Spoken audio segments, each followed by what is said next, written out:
always got some good sisters because a lot of times success has enemies, but the women always hang with a brother when a brother really needs them.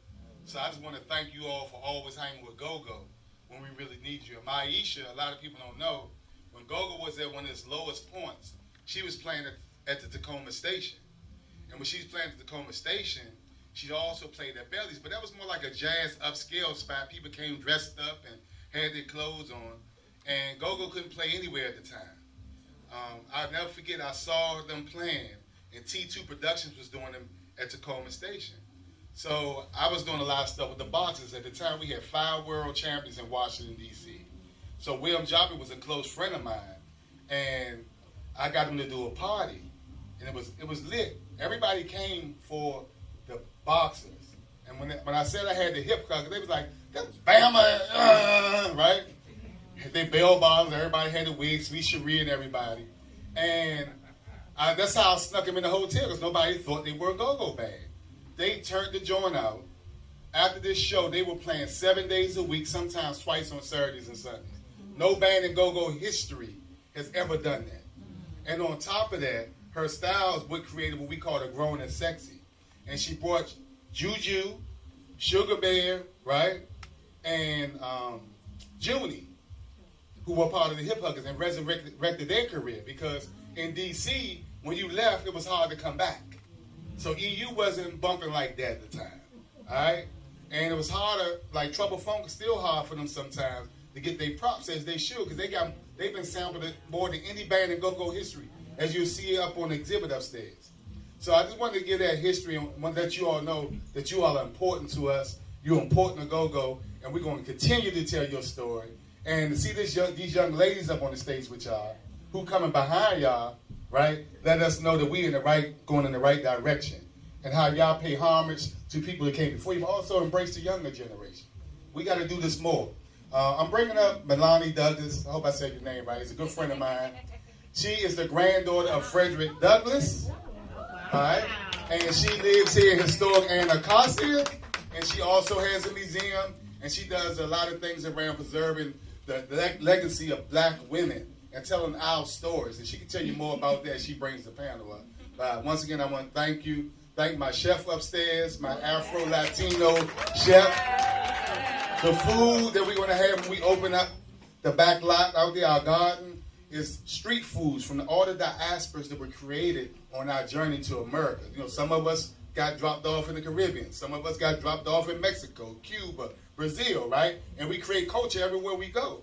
So it's a connection with us and our Latino brothers and sisters, and we always like to make that connection, because a lot of people try to divide us all the time, try to divide the brothers, divide the sisters, divide the black and the brown. In this room right here, we all come together as one, and we love each other, and we're going to uplift our city, our culture, and preserve our history. I love y'all. How y'all doing? Oh, okay. How y'all doing this evening? Y'all good? So I want to first, if there's any, we got to honor ancestors, right? We got to honor the women, the people who have come before. So if we can just take a moment just to close your eyes just for a quick second and think of anyone, any ancestor, any woman that has made a way, a door open for you. Somebody that maybe if they prayed for you, you know. And then if you can, just say their name. Yes, yes. Yeah, I can't hear y'all now, because they was loud for y'all. Be loud for them. Yes, yes, yes. Yeah, anybody, any other names? Daddy Mars. Yes, that's right. Yeah. So people have prayed for us. People have opened the way. And one thing that I have always loved, I'm not native to D.C. I came to D.C. And my father would always bring me to Mama Cole's. So I always came here when Mama Cole's restaurant was here. And then also my grandfather always talked about he loved to come to Anacostia. So when I bought a house here, he was 90, but he drove from the mountains down here. But what I loved is that I used to watch my favorite cousin get ready for the go-go band. When I came to D.C., she was always getting ready to go to the go-go. And just watching that happen and hearing the music, and then when to learn more about these women and the legacy that y'all continue is just amazing. So if y'all could come up on the stage and be able to have the conversation. Y'all know Camise, right? Camise, come on, have a seat. Camise, come have a seat, please. Yes. And Jatai, yes, come on, have a seat. And Mackenzie. And I'm going to bring the chair over.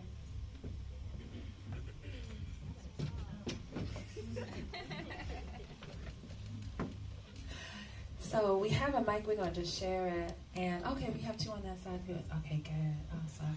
So I wanted to start this conversation and just first tell me the one thing that you would want people to know about how you came to GoGo.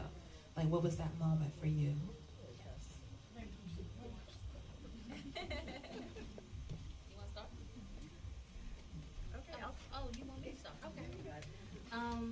Is this one? Okay. So for me, I was young.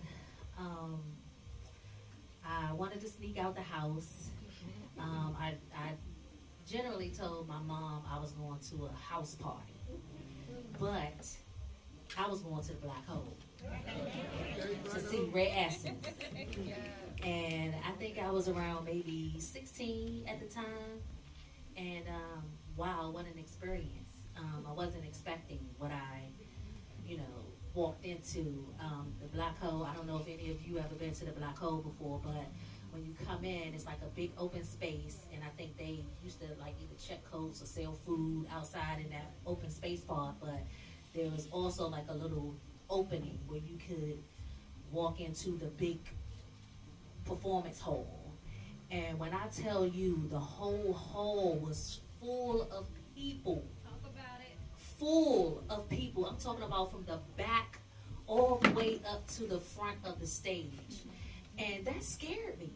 Literally, it did. It really scared me because I was like, Lord, what if a fight broke out or something? It was so many people. I was like, oh, we get trampled. But I stayed on the outskirts. I stayed on that little open space part because I felt safe.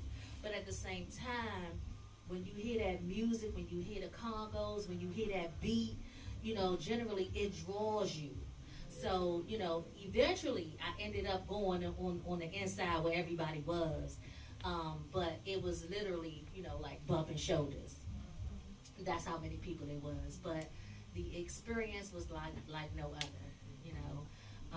to feel the groove, the beat of go-go music. It just makes you want to dance. It makes you want to get involved with whatever is going on. So that was my very first experience with go-go. And I took that to the grave. I ain't tell my mama. We won't tell anybody. We won't tell her. For me, I grew up listening to go-go. I was probably 1 or 2 listening to Chuck Brown with my grandfather, acting like I was playing drums on the desk. I didn't really start playing go-go until, I'm from Annapolis, Maryland, and there's a youth go-go band there called Pocket 3, and some of the members reached out to me because they needed somebody to play keys, and I was like, I don't have any clue what I'm doing, but I'll figure it out.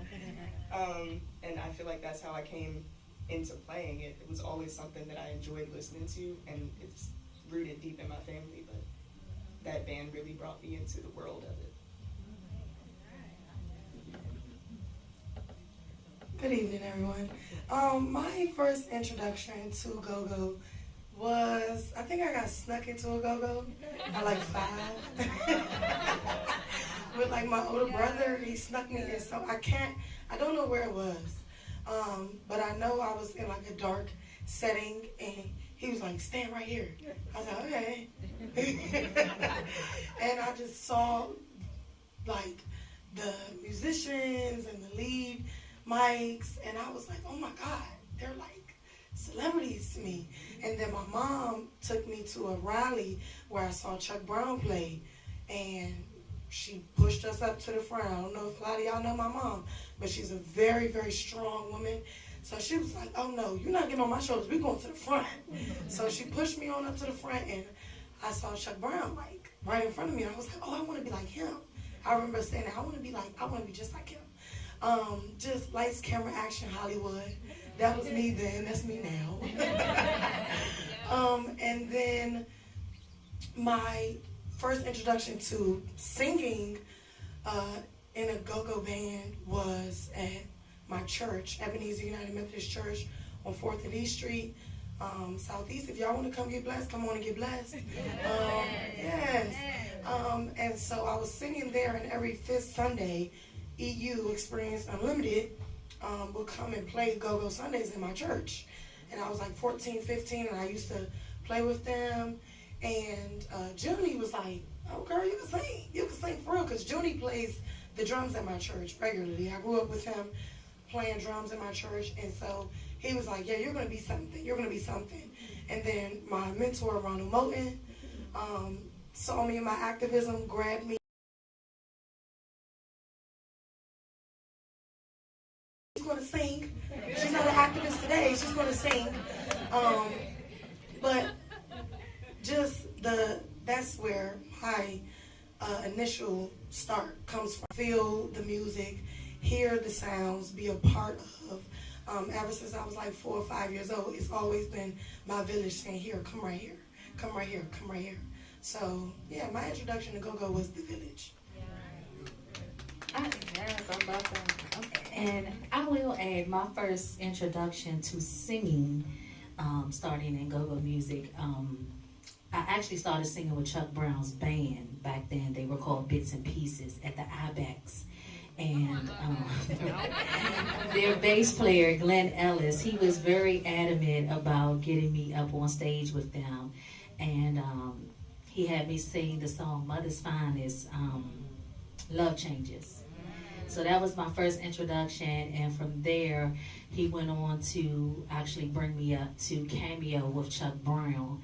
And that was an amazing experience, because if you all knew the amount of people that Chuck Brown would perform in front of, you know, me looking out on stage, I was always nervous, but when, you know, the time came for me to open my mouth, I knew there was no turning back.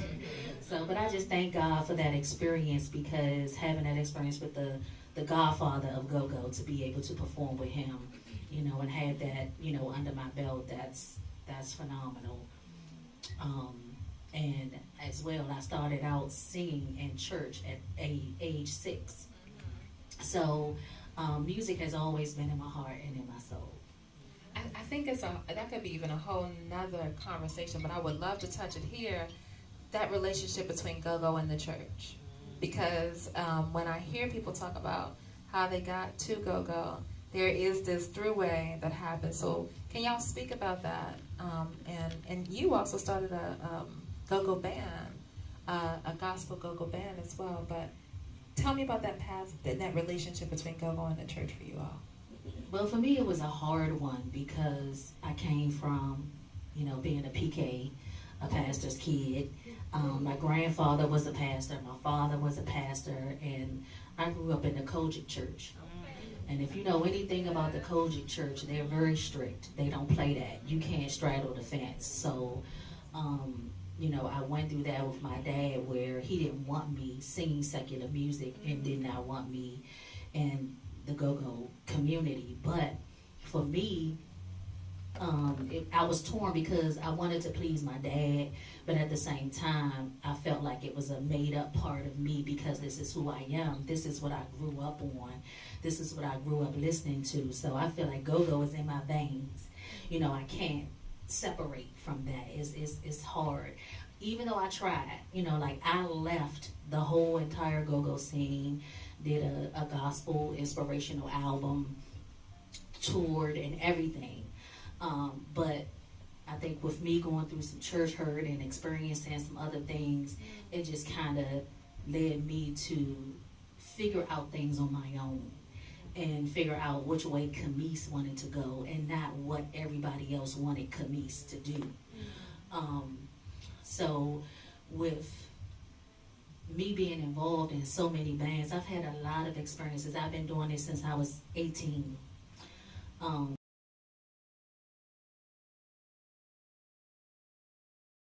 And it took a lot for me to walk away, but I thank God that I know who He is, and your gift will make room for you. So, you know, I find myself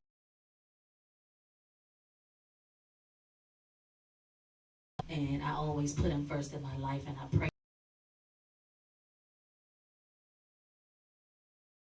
Make sure that I use my gift for him, as well as blessing others as well, whether it's funerals.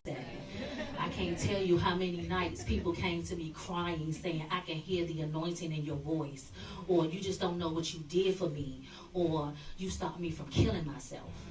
So when people come to you with those kind of testimonies, it lets you know that no matter where you are, you can still bless someone.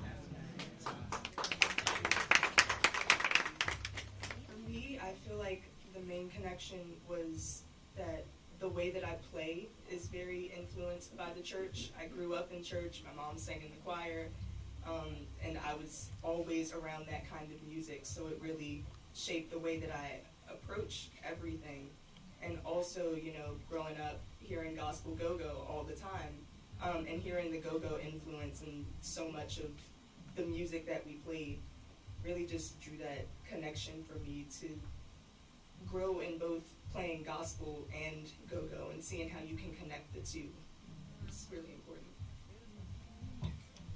And I don't even think I answered the question. I was just rambling, going on and on. But, my good girlfriend, Yana Crawley, she won Sunday's Best in 2009. But we were in a gospel go-go band together called Heaven Sent. And we used to do a lot of functions with open ear. And, we used to, basically take gospel songs and flip them, with a go-go beat.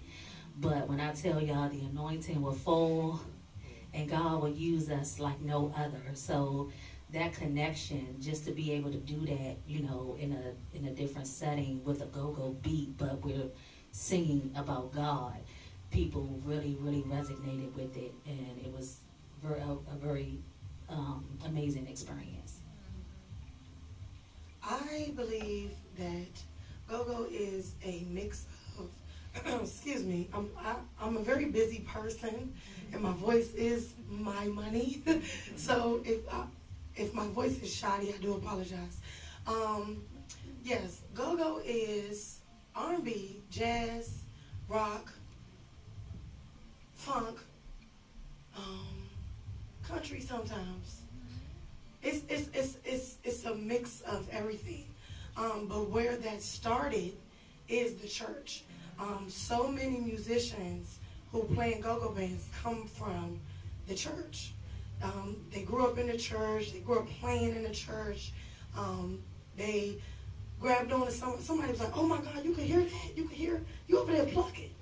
You plucking? Come on. And then plucking turns into, that's C, that's E, that's F. It turns into notes, which turns into melodies, which turns into rhythms, which turns into harmonies, which turns into playing in a band. And so the church is heavily embedded in go-go music, because almost every go-go musician, if not all of them, are church musicians first. So, yes. And speaking with growing up in the church and having that to bring, you're also coming with faith and discernment, So entering the go-go industry as an artist, you're going to need faith and discernment, right? Or any industry. So how do you feel that your faith and your ability to discern and making decisions has impacted your career? And what would you say to her about applying her faith and discernment as she grows inside of, has her own journey inside of go-go? That's a great question. Okay, I'm gonna look you face to face. All right. How old are you, if you don't mind? 17. I'm gonna tell you what I wish I told 17-year-old Jatah. Everybody is not your friend. That's one. Yes. What you feel for yourself, stand on that. I'm gonna put it in layman's terms. You gotta stand on business about you. For real. Because your mama might not see it, your daddy might not see it, your best friends might not see it, your mentors might not see it. But if you feel it, God will make room for you. Every opportunity is not a great opportunity. Everything that glitters is not gold, all money and good money. and protect yourself first. Protect your mind, protect your body, protect your heart. As a young woman, as a young black woman, evil is lurking, girl. Woo! Evil be lurking around every corner, every street, every note. Yeah, and sometimes the devil comes. The devil comes in what he knows you will respond to. So you have to be very mindful of that. And you have to use discernment. For me, oh my gosh, I'm still learning that as a young woman, trying to navigate. Do I do this? Do I do that? Do I go here? Do I go there? You said you got this for me. So I stay steadfast. I pray. Currently in this season, I'm fasting. I've been fasting the whole month of March, and it's so fitting that it's Women's History Month. But I've been fasting from 6 a.m. to 3 p.m. I've been reading my Bible. I have been just staying prayed up because I feel like something is coming, and every time something comes, the devil tries to knock on my door. So, yeah, I'm going to say that. Awesome. And yes, I would say, you know, for me, my younger self, I was very vulnerable. I was a nice individual. I was kind of reserved and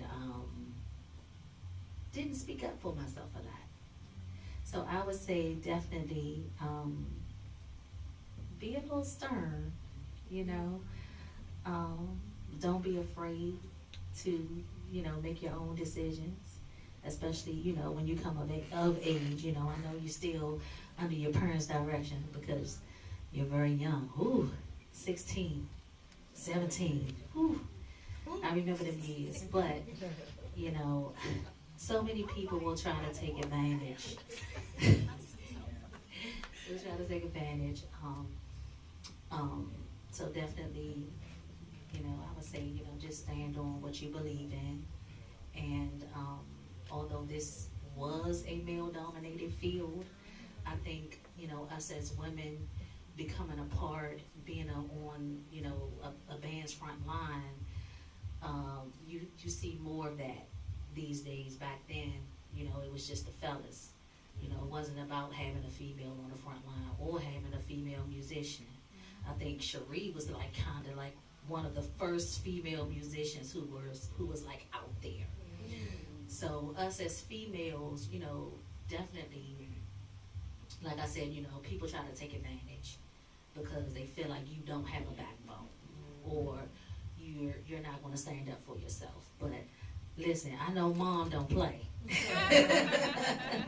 So you got somebody behind you, somebody to back you, and that's important. You know, support is always important in this industry. So, you know, I'm glad that you had that type of support because it's needed. And, yeah, definitely just, I pray that you continue to grow because, again, this is very early for you, and you are super amazing. And y'all clap it up, clap it up. What 17-year-old keyboardist you know? I don't. Yeah, I don't know any.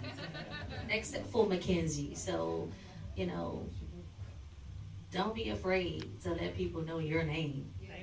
Because you are amazing, my dear. And I thank God for you.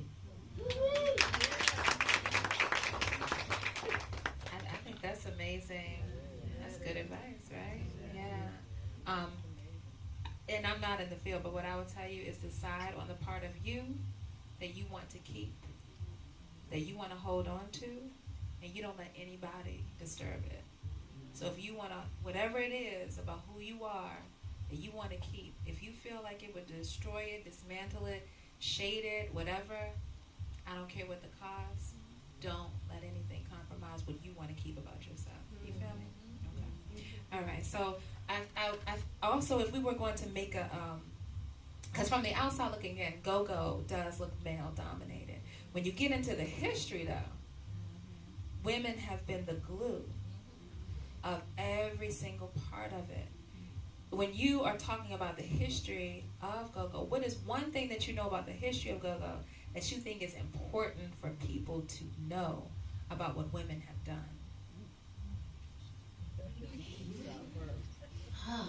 Well, you have some of the most popular bands that you see right now today that were organized, managed, ran by a woman.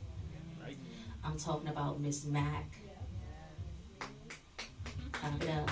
Clap it up. Miss Marguerite. Miss Neal. A lot of these women, I feel like I'm missing somebody too. Miss Pratt, yes, Miss Pratt, and Miss Sis, yes. I was trying to think of it, but all of those women played a intricate part in, you know, the bands like NEG, Rare Essence, who else? Backyard Band. So, if it were not for them, where would these bands be today? Because it took a woman to come in and take charge and take control to make sure everything was ran correctly, to make sure everybody got paid, to make sure everybody showed up to rehearsal, you know, to have some accountability. And, you know, we all need accountability. So these women were great. They are truly missed. All continue to carry on their legacy and remember them for who they are.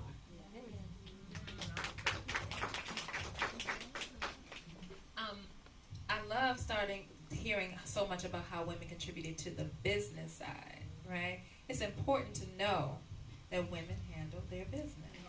Right? That we ain't afraid of the paperwork, right? We make it happen. You know what I'm saying? We know how to make the phone calls and the connections. When you think about business, what is it that you want to know about how you need to set yourself up? That if you're going to take this seriously and you're moving, what do you want to know about the business side of it?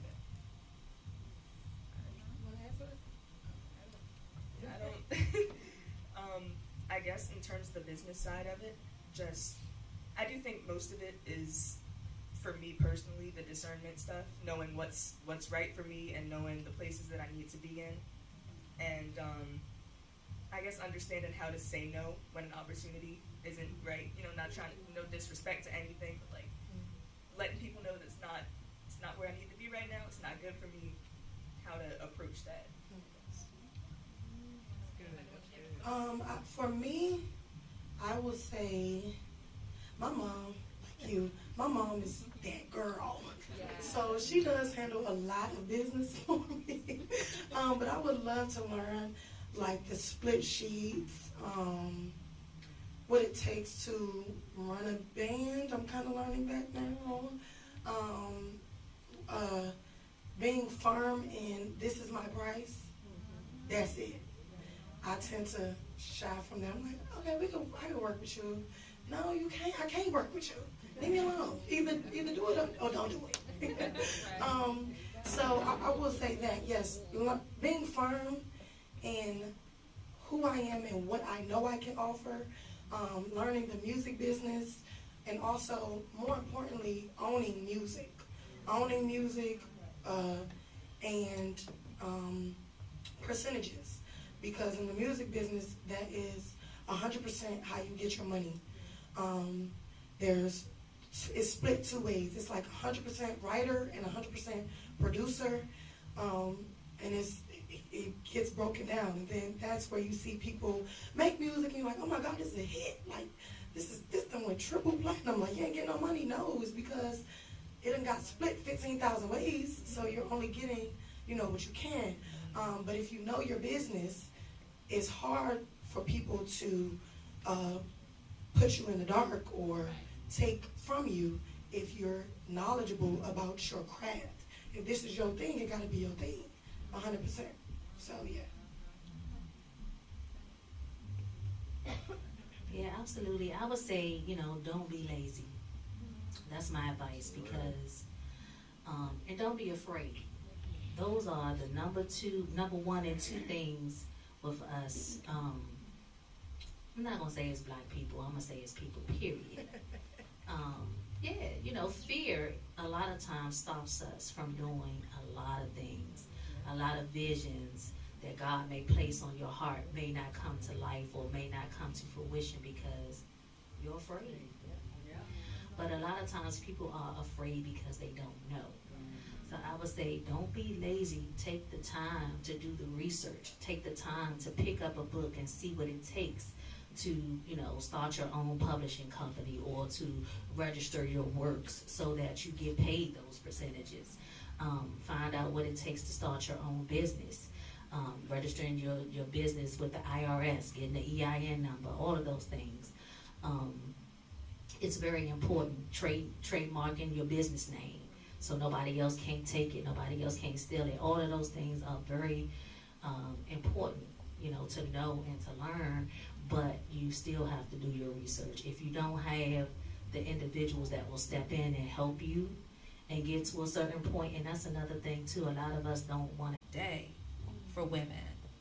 And then my next question, you can answer that together if you want to, is where do y'all want to take it? Because if we don't dream the future, then we get somebody else's dream. So I suggest that we dream it up now. Where do you want the future of go-go? Where is it now, and where would you like to see it go? Well, I think the women are definitely making a statement right now in go-go music. You know, the women, they all have their own way that they share their gift. You know, I think no woman in go-go music is like the same. You know, I think we all can learn from one another, and there may be some similarities, but like everybody has their own uniqueness with their gift, and it's like on every front line now you see a female. Like it's almost like that presence is needed, and that presence is wanted, because a lot of promoters don't even want to deal with a band if there's no female on the front line. Facts. I remember like back in Tacoma Station days when I was singing with Vibe, and Dirk might kill me for telling this story, but the promoter at the time, LaShawn Campbell, you know, she told him, she said, man, don't nobody want to hear you sing all night. Like, you better get you a female up here. You don't get no female up here, then I'm kicking you out. Like, we don't want to hear you all night. So, and me, I'm wondering why he was calling me like, yeah, what you doing? Like, yeah, you trying to come back? You ready to come back? You ready to make your day? You ready to come back? Because at the time, I had lost my mom, and I had took 2 years off. That was very hard for me. My mom was my best friend, my biggest supporter, you know, like what you all have. So, you know, if she was alive right now today, I know she would be my biggest fan and my biggest supporter, and I miss her so much. But I needed that time, and, you know, at that time, he was trying to get me to step back in to go-go music, because he was like, man, come on, man, we miss you, man, like, it's time, like, come on. But me not knowing the real reason why he was pressing it, you know, it's because, you know, Sean told him he better get him a female. So, but yeah, the ladies, we add such finesse, such beauty, such class, so much we bring to the stage. So I just think that with the women today in go-go music, everybody's amazing. I think there's room for everybody. And as far as the future, I would like to see someone from DC really take go-go to another level, like national level, because we have the artists like Jill Scott from Philly that can come and make a go-go track with Chuck Brown, and, you know, it goes, you know, stupid across the country.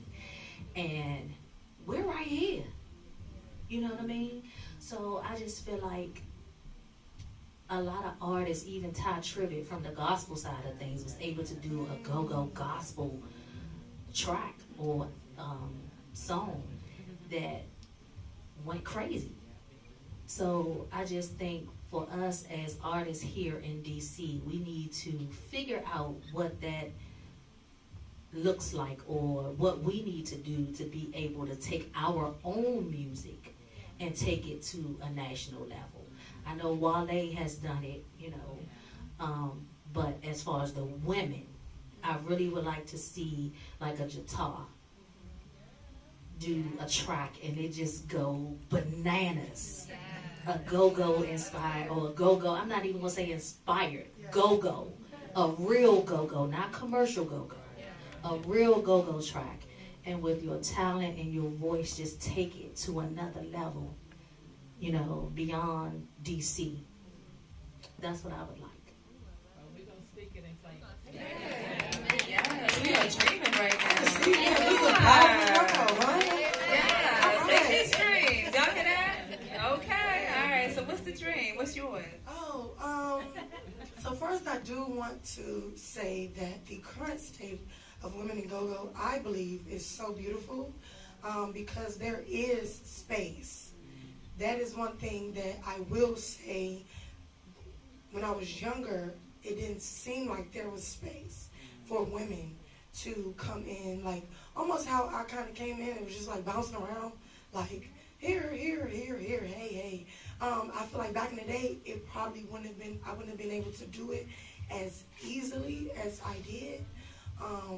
So I will say that I appreciate the fact that there is space for us to grow.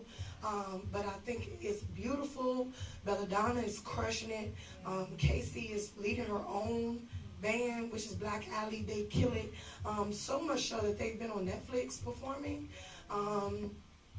To your point, a national, international stage. Beautiful. Binta she's an independent artist now, but I love that we, as the women, are creating change, emphasizing change, being change that we wanted to see. And so I thank Camise, I thank Casey, I thank Sweet Thing, I thank Sweet Cherie on keys, because if it was not for them knocking down the doors, then we wouldn't even be sitting here having a conversation with you, because it would have been the same conversations. We need more women, we need more, but because they were so adamant about saying, hey, no, we gonna come, and we're gonna play, and we're good, yeah. And so, I'm gonna leave it right there, put a pin in it. For my dream, she's kind of stole it. That's what I want. I just want us to take Go-Go by the reins and get out of here. Ride moon chariot. And I will add to that, like back in the day before women became a part of a front line, you had Miss Kim that was singing behind a speaker. Like she wasn't seen to what we have today, the space that we have today to be able to be on the front line, front and center, and to be seen. So I'm glad, that Go-Go came from women singing behind a speaker to now we have that space to be on the front line and be seen. What's your dream? Oh my gosh. For me, I think the best way I can put it is my dream is kind of what I'm doing right now. Y'all see how that changed, right? Yes, awesome. Being able to, be in the spaces that I've been in as of late, playing with this group of girls is just amazing. Earlier this year, my band got to play at the Howard Theater with Backyard, Junkyard, and Northeast. And I just turned 17 a couple days ago. So, I guess I just want to go even further with it and see just how far a couple of kids from Annapolis can take me. All right, so y'all know when a dream happens, a dream is like a prayer, so we just touch and agree. So neighbor, we agree? We're going to make that dream happen? Okay, so whatever room you're in, and whatever position you have, the way you say that promoter said, no, you have to get a woman on this stage. not everybody's on the stage. Some of y'all are in positions to do that. That part. To change the checks and how people get paid, to change who comes in the room. And so if you're in the position, don't be scared. Because if you're scared, this won't happen. You're just as much a part of the dream as they want the dream to happen. It is our dream now. Is everybody a dream? Yes. All right, well, let's hear this music then. Because we got a dream. We got to put a beat behind it or something. So I want to thank you all so much. It was beautiful to talk to you all. And thank y'all. Y'all good? All right, let's rock. Let's go. Let's give them a round of applause, y'all.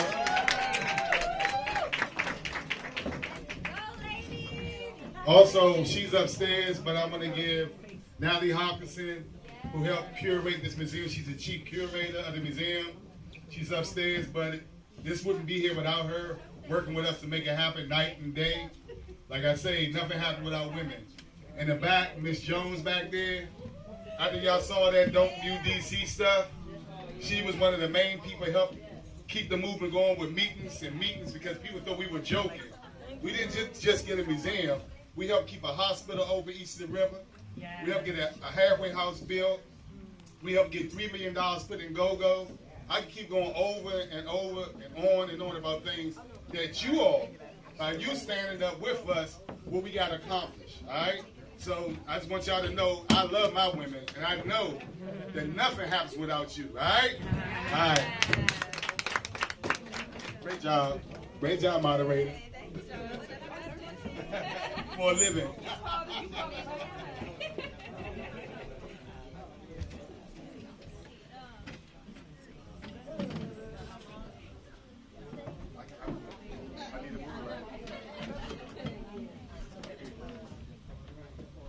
If y'all want to dance, I ain't got no problem with the chairs out here.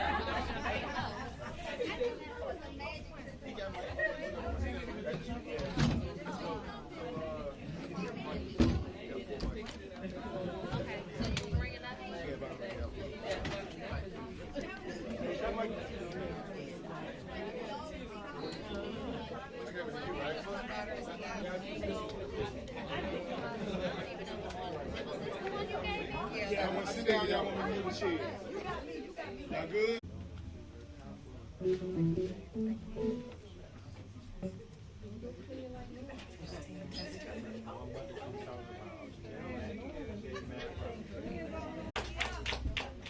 We have Miss L on vocals. We got Keisha Chaos on percussion. We got my girl Twink on drums. Miss Jata on vocals. Miss Tiffany Lloyd on bass. And Mackenzie Adams on keys, y'all. And I'm Songbird Camise on vocals as well. So y'all ready?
Hey,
I want to bring Natalie Hawkinson up here to close y'all out.